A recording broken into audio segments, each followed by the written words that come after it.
சிறகடிக்க ஆசை சீரியல்ல இனிய எபிசோட்ல நம்ம முத்து பயங்கரமா கோவத்துல இருக்கிறாப்ல. காரணம் என்ன அப்படின்னு பாத்தீங்கன்னா, மீனாவோட அம்மா விஜயாவை பத்தி தப்பு தப்பா பேசி வச்சிருக்கிறாங்க. அதனாலதான் எல்லாருமே இப்படி பேசுறாங்க அப்படின்னு சொல்லிட்டு கோவப்படுறாப்ல. மீனா கிட்டயும் கோவத்தை வெளிப்படுத்துறாப்ல. நம்ம மீனா அவங்க என்ன பொய்யா சொன்னாங்க, அவங்க அம்மா என்னை எப்படியெல்லாம் கொடுமைப்படுத்தி இருக்கிறாங்க, அவங்களுக்கும் மனசுல வேதனை இருக்கும்ல அப்படின்னு சொல்ல, ஆமா எங்க அம்மா மேல தப்பு இருக்குதான். அத எதுக்கு வெளியிலலாம் வந்து 3வது மனுஷங்க கிட்ட சொல்லணும் அப்படின்னு நம்ம முத்து கோவப்பட்டுட்டு அங்கருந்து கோவமா கிளம்புறாப்புல.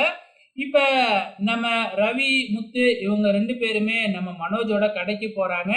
எதுக்காக போயிருக்காங்க அப்படின்னு பார்த்தீங்கன்னா, மனோஜ் கிட்ட போயிட்டு ஏதாச்சும் பணம் கிடைக்குமா அப்படின்னு கேட்கறதுக்காக போயிருக்கிறாங்க. ஆனா மனோஜ் தான் 5 பைசா தரமாட்டாப்ல இல்லையா? அதெல்லாம் தர முடியாது. எப்படியும் அந்த வீடு எனக்கு வரப்போறதில்ல. எனக்கு எதுக்கு நான் எதுக்கு அதுக்கு ரிஸ்க் எடுக்கணும்? நான்லாம் தர முடியாது அப்படின்னு சொல்லிடுறாப்ல. இந்த பக்கம் மீனா வந்து பாத்தீங்கன்னா, தன்னோட தம்பி வேலை செய்யற ஃபைனான்ஸ் கம்பெனிக்கு போறாங்க. ஆனா அவரு ஓனர் வீட்ல இருக்கிறாப்லயாட்டுக்கு. அங்க போயிட்டு வந்து பாத்தீங்கன்னா, உன் கம்பெனில ஏதாச்சும் அமௌண்ட் அரேஞ்ச் பண்ணி தர முடியுமா? அப்படின்னு மீனா கேட்கறாங்க. நம்ம அடமானம் வைக்கிறதுக்கு எதுவுமே இல்லையே. அது இருந்தாலும் நம்ம அடமானம் வச்சு காசு வாங்கலாம். அதுதான் கம்பெனியோட ரூல்ஸ். இருந்தாலும் நான் கேட்டு பார்க்குறேன் அப்படின்னு சொல்லிட்டு, நேரா ஓனர் கிட்ட போயி, அதாவது நம்ம சிந்தாமணியோட வீட்டுக்காரர்கிட்ட போய் நம்ம சத்யா கேட்கிறாப்ல. அவர் ஏற்கனவே சத்யாவை ஏதாச்சும் பண்ணணும் அப்படின்னு காத்துக்கிட்டு இருக்கிறாப்ல. இப்படி போய் கேட்கும்பொழுது ஆரம்பத்துல முடியாது அப்படின்னு சொல்றாப்ல.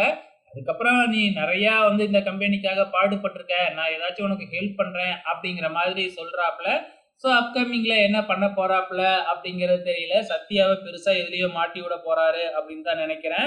இந்த பக்கம் நம்ம முத்து இன்னும் கோவமா தான் வர்றாப்ல வீட்டுல சாப்பிடுறாப்ல. ஆனா யாருகிட்டயுமே பேசவே இல்லை. கடைசியில மொட்டை மாடியில போய் நைட்டு தூங்குறாப்ல. அதுக்கப்புறம் நம்ம மீனா வந்து எப்படியோ பேசி சமாதானமாயி 2 பேரும் ரொமான்ஸ் பண்ண ஆரம்பிக்கிறாங்க. இதோட இனி எபிசோடு முடிஞ்சிருச்சு. வெயிட் பண்ணி பார்க்கலாம் அடுத்த வாரம் என்ன நடக்க போகுதுன்னு.